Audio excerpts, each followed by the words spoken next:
1500 पाकिस्तानियों पर योगी का तगड़ा एक्शन, रो पड़े पाकिस्तानी। उत्तर प्रदेश में पाकिस्तानियों के खिलाफ महा एक्शन। जी, हाल ही में यूपी में पाकिस्तानियों के खिलाफ जो कार्रवाई तेजी से हो रही है वो किसी से छिपी नहीं है। आगरा, बरेली, बुलंदशहर जैसी प्रमुख जगहों में पाकिस्तानियों को वापस उनके मुल्क भेजने की प्रक्रिया शुरू हो चुकी है और इस कार्रवाई में जितनी तेजी दिखाई दे रही है उतना ही बढ़ता हुआ असंतोष भी देखने को मिल रहा है। हालात ऐसे बन गए हैं कि अब पाकिस्तानियों की वापसी की खबरें और उनके आंसू सोशल मीडिया पर छाए हुए हैं। दरअसल जम्मू कश्मीर के पहलगाम आतंकी हमले के बाद केंद्र सरकार ने पाकिस्तान के खिलाफ एक कड़ा कदम उठाते हुए कैबिनेट कमेटी ऑन सिक्योरिटी द्वारा कुछ महत्वपूर्ण फैसले लिए थे।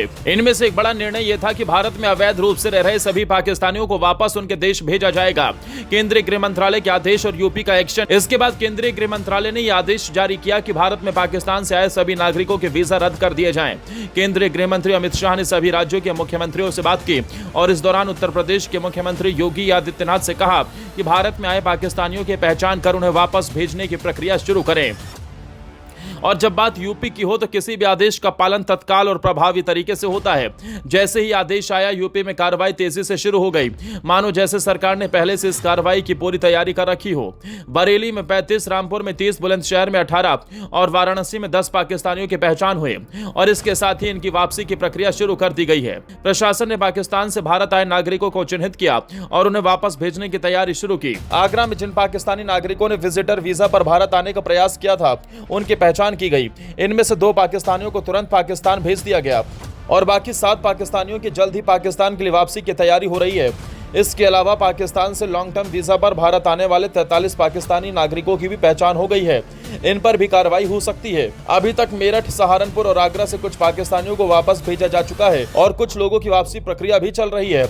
ये कार्रवाई इस बात का स्पष्ट संकेत है कि यूपी में पाकिस्तानियों के खिलाफ एक जबरदस्त अभियान चलाया जा रहा है। वर्तमान में उत्तर प्रदेश में लगभग 1500 पाकिस्तानियों की पहचान की जा चुकी है और ये आंकड़ा बढ़ भी सकता है। बुलंदशहर से एक तस्वीर सामने आई है जिसमें एक पाकिस्तानी महिला रोते हुए ये कह रही है कि उसे पाकिस्तान वापस भेजा जा रहा है। ये दृश्य वाकई काफी भावुक था और सोशल मीडिया पर इस तस्वीर ने तहलका मचा दिया। कुछ लोग इस पर सवाल उठा रहे हैं तो कुछ लोग इसे सही कदम मानते हुए सरकार की सराहना कर रहे हैं। बुलंदशहर से एक और मामला सामने आया जिसमें एक पाकिस्तानी लड़की भारत में ब्याह रचा कर आई थी, लेकिन अब उसे भी वापस भेजने के आदेश जारी हो गए हैं। वो भी रोते हुए अपनी वापसी के खिलाफ विरोध कर रही थी। ये घटना उस समय की है जब पाकिस्तान से आई एक लड़की ने भारत में एक भारतीय युवक से शादी की थी। अब उस लड़की को भी वापस पाकिस्तान भेजे जाने के आदेश जारी हो गए हैं और उसके आंसू ये स्पष्ट कर रहे हैं कि स्थिति उसके लिए कितनी कठिन हो सकती है। इसे लेकर भी सोशल मीडिया पर गहरी बहस हो रही है। उत्तर प्रदेश सरकार के लिए पाकिस्तान के खिलाफ ये एक बड़ी कार्रवाई साबित हो रही है। मुख्यमंत्री योगी आदित्यनाथ ने स्पष्ट तौर पर कह दिया है कि उनका उद्देश्य है कि भारत में पाकिस्तान से आए हर नागरिक को पहचान कर वापस भेजा जाए। ये कदम न केवल सुरक्षा की दृष्टि से महत्वपूर्ण है बल्कि ये संदेश भी देता है कि भारत में अवैध रूप से रहने वाले विदेशी नागरिकों को बर्दाश्त नहीं किया जाएगा। अब तक जितने भी पाकिस्तानियों की पहचान की जा चुकी है उन्हें जल्द ही उनके मुल्क वापस भेज दिया जाएगा। उत्तर प्रदेश सरकार ने तय किया है कि इस प्रक्रिया को तेजी से पूरा किया जाएगा और सभी पाकिस्तानियों को चिन्हित कर कार्रवाई की जाएगी। ये देखना होगा कि आने वाले दिनों में और कितने पाकिस्तानियों को चिन्हित किया जाता है और उन्हें देश वापस भेजा जाता है। भारत सरकार का ये कदम न केवल सुरक्षा के लिहाज से महत्वपूर्ण है बल्कि एक मजबूत संदेश भी है कि देश में अवैध तरीके से रहने वालों को बख्शा नहीं जाएगा। पाकिस्तान से आए नागरिकों के खिलाफ उत्तर प्रदेश में जो एक्शन हो रहा है वो इस बात का संकेत है कि राज्य सरकार गंभीर है और किसी भी तरह के अवैध प्रवेश को रोकने के लिए कठोर कदम उठाने को तैयार है।